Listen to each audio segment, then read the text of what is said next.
Michael and Emily had been married for 7 years. They were known as the couple who always smiled, always laughed, always looked perfect in photos. But behind the pictures that got hundreds of likes, they were slowly drifting apart. Not because of a big fight, but because of something much quieter: misunderstanding. It started when Michael got promoted at work.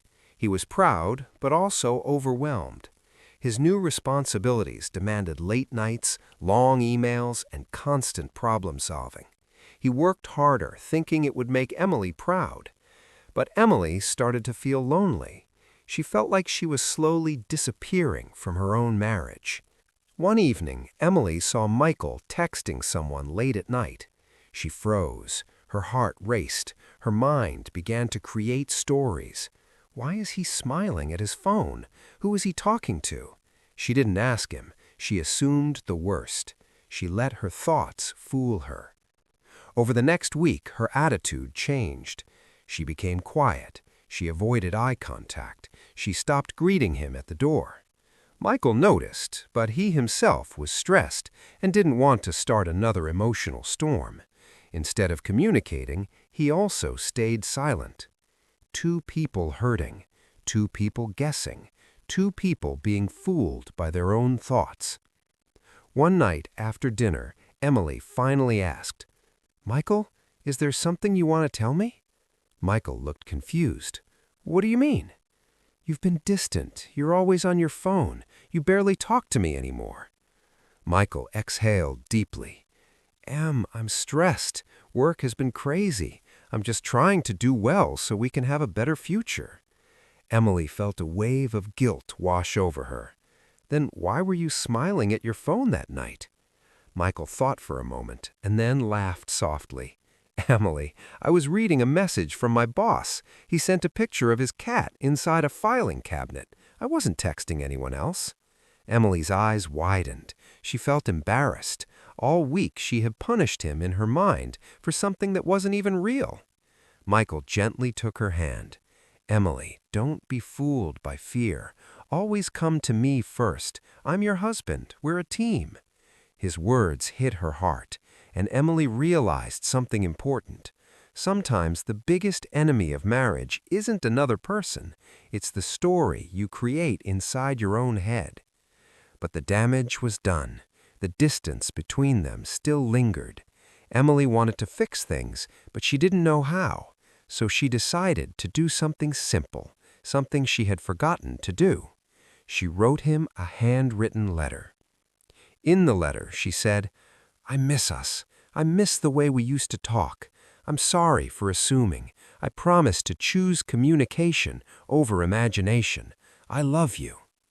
Michael found the letter tucked inside his laptop bag the next morning. He read it 3 times. A tear slipped from his eye, something he rarely showed. He realized he also had faults. He had been burying himself in work, forgetting that the person who needed him most was right beside him. That evening he came home early. He brought Emily her favorite coffee and a small bouquet of white roses. "Emily," he said softly, "I'm sorry too. I thought I had to carry everything alone, but I don't. I have you, and I want to talk more, share more, and be more present." Emily hugged him tightly, and it felt like the first warm breath after months of cold wind. From that day forward, they made a promise not to let silence win, not to let assumptions poison their marriage, not to let stress replace love. They created small rituals, a 15-minute nightly talk where they shared their day without phones, a weekly walk where they could breathe, laugh, and reconnect. A rule: if something bothers you, talk within 24 hours. No guessing, no building stories. Slowly, their marriage transformed. Michael started sharing his work worries instead of carrying them alone. Emily began expressing her feelings before fear could twist them into something painful. They learned that marriage isn't about perfection, it's about communication. One Sunday afternoon, as they sat in the backyard with warm sunlight falling gently on their faces, Emily whispered, I almost lost us because I believed my fears more than your love." Michael smiled and held her hand. "Don't be fooled, Emily. Love is stronger than fear. We just have to choose it every day." And that became their mantra. Because marriage isn't broken by a single bad moment.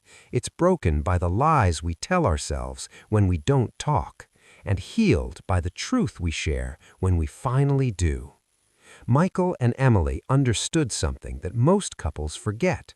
Sometimes the scariest thing in marriage is the conversation you haven't had yet, but it is also the one that can save everything.